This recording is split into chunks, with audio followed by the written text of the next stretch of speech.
Glances back, bounces ahead to Murray. Out again to Grant for three. Yes, sir! Grabbed by Murray. Blazers have a chance to tie or take the lead. Jeremy Grant bumps it in the post. He's got it in the lane. He hangs, he hunts and scores between two defenders. Sissoko checked by Moody. Downloaded Grant mid-block. Working on Curry. Green to help. They lob over the help. Williams is there to jam it down. What a play right there.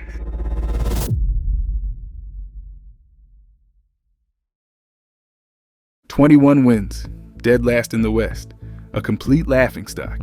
That was Portland just 18 months ago. Today, they have the NBA's most surprising breakout star, a defense that ranked top 3 over the second half of last season, and a young core that's finally starting to click. The Trailblazers jumped 15 wins. They went 23-18 down the stretch when everyone expected them to tank. And somehow, they're still nowhere near their ceiling. If you think Portland is still a bottom feeder, you haven't been paying attention. Because this is not the same Trailblazers, and the answers are in the transformation, starting with a player Washington completely gave up on.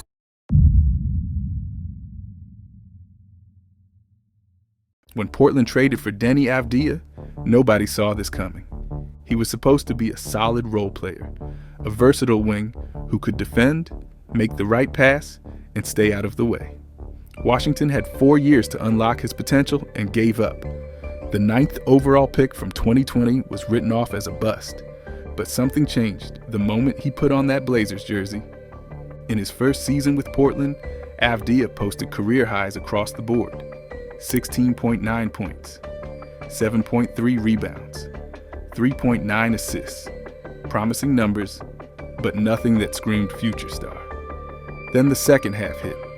Over Portland's final 41 games, Avdija exploded.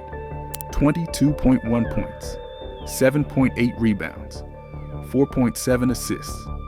The Blazers went 23-18, and Deni was the engine driving everything. This season, he's taken it even further.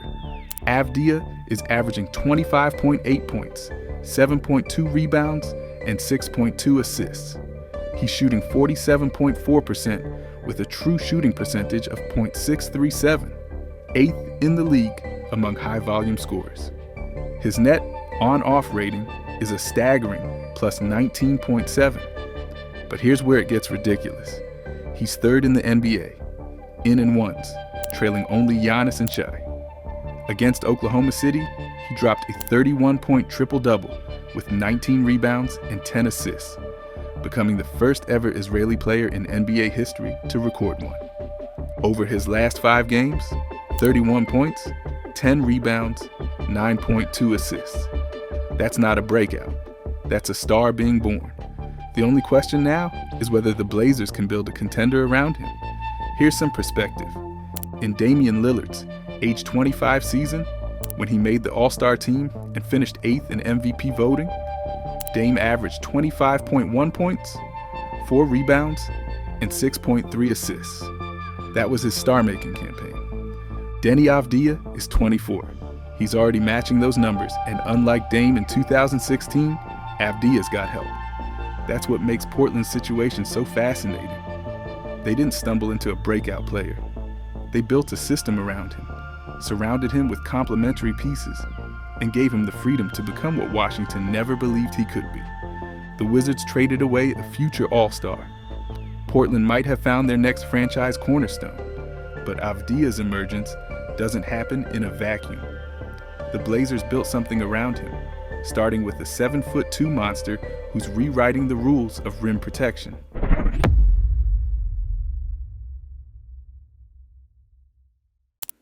Many mock drafts had Donovan Clingan going top 3.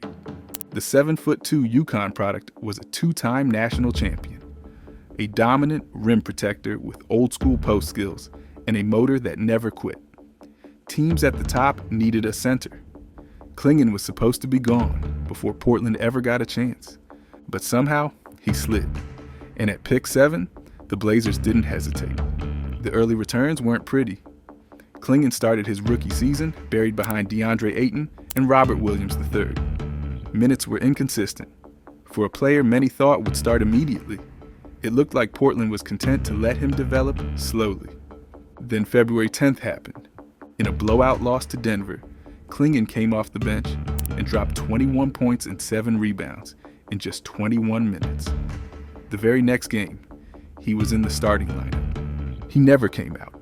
Clingan started the final 27 games of his rookie season, averaging 8.8 points, 9.9 rebounds, 1.8 blocks, and 1.8 assists in 25.3 minutes.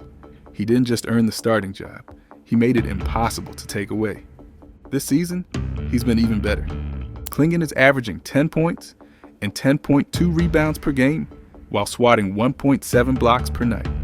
But here's the stat that jumps off the page. He's second in the entire NBA in offensive rebounds with 97 total, 4.6 per game. Only Steven Adams barely above him with 4.8. Here's why that matters. Portland ranks dead last in three-point percentage at 33%. They're shooting terribly from deep, and yet they're staying competitive. Clingan's offensive rebounding is single-handedly keeping them in games they have no business winning. Against Chicago, he grabbed 10 offensive boards and created 15 second-chance points. Portland won by 1 possession, but it's the defensive end where he truly transforms this team. Portland finished last season with a top 3 defense over their final 41 games. That's not a coincidence. Clingan anchors everything. Last year, he led the NBA in contested shots per 36 minutes at 17.6. He finished 5th in blocks per game. His presence alone changes how opposing teams attack the paint. When Clingan is on the floor, drivers think twice. Floaters get altered. Easy buckets disappear. He's not just a good young center. He's becoming the defensive anchor this franchise has needed for years. At 21 years old, Clingan is already one of the most impactful big men in the league, and he's only scratching the surface. But defense doesn't win games by itself. You need firepower, and Portland found it in the most unexpected places, including a $90 million man coming off the bench.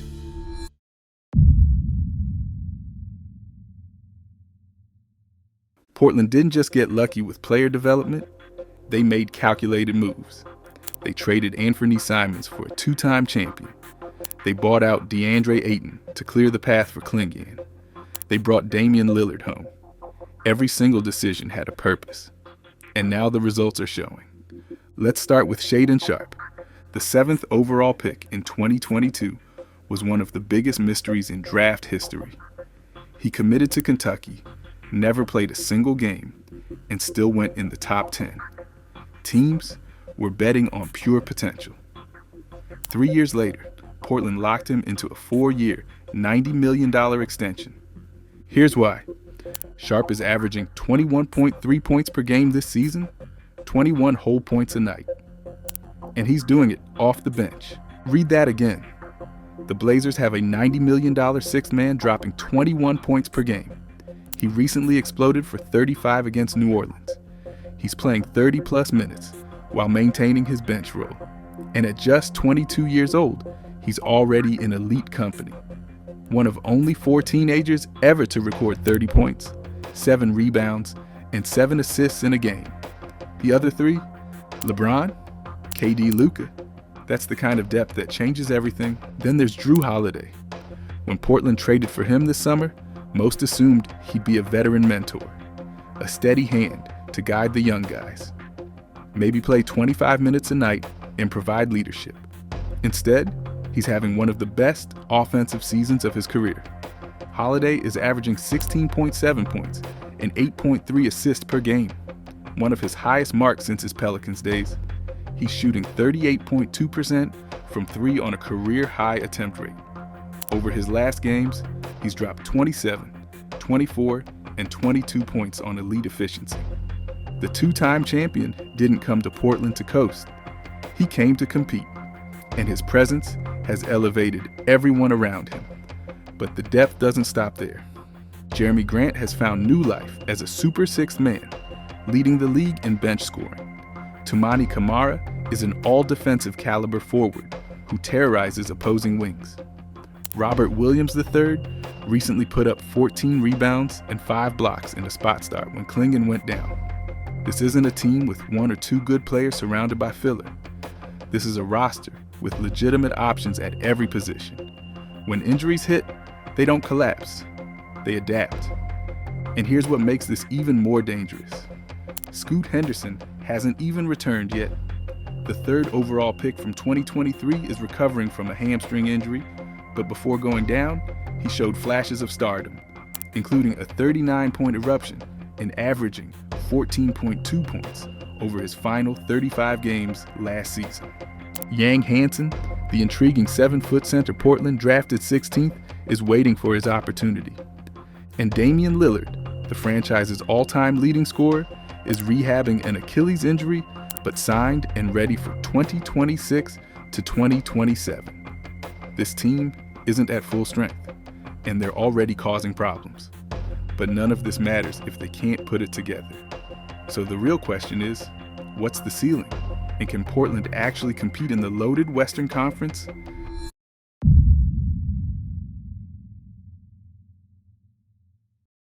Let's be clear.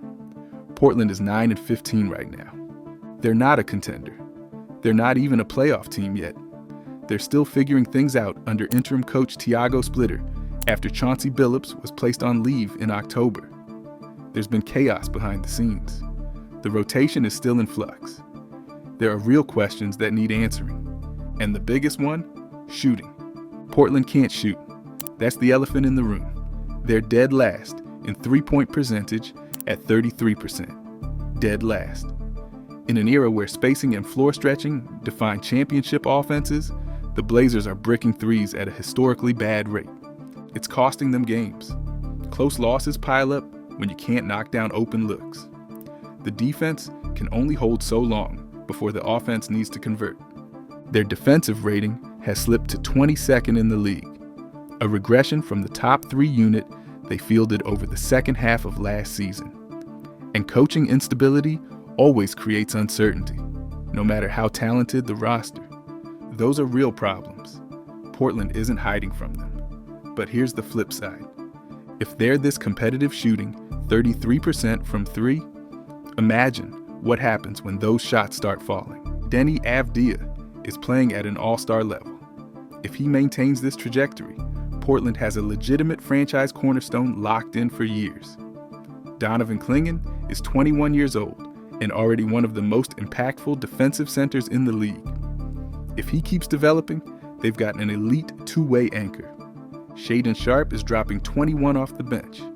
If his efficiency improves even slightly, you're looking at a 25-point scorer in his prime.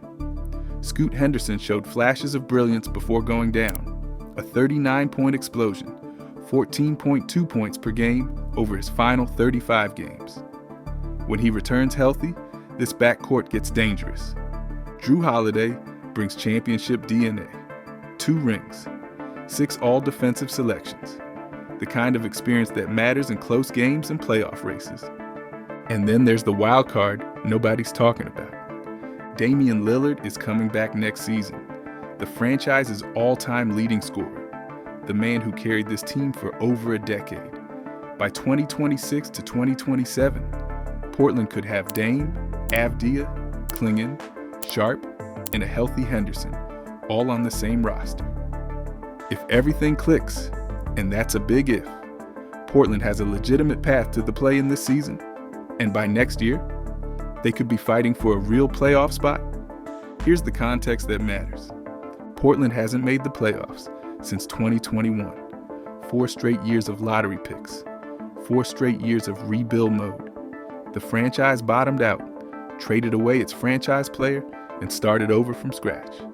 But this isn't the same team that dealt Damian Lillard. This is a franchise with an identity, a rising star, a defensive anchor, and a young core that's finally starting to believe in something.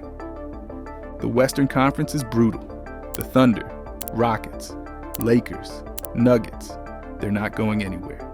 But for the first time in years, Portland isn't just hoping to improve. They're expecting to compete. So here's the question.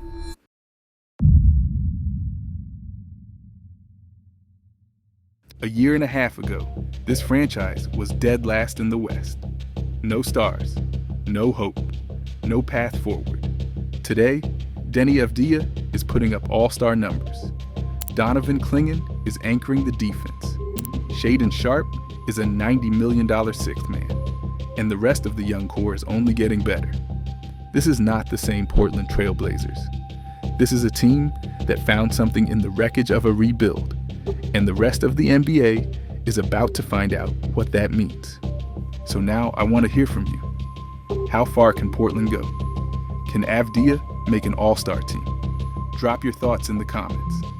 And like and subscribe to not miss out on our next breakdown.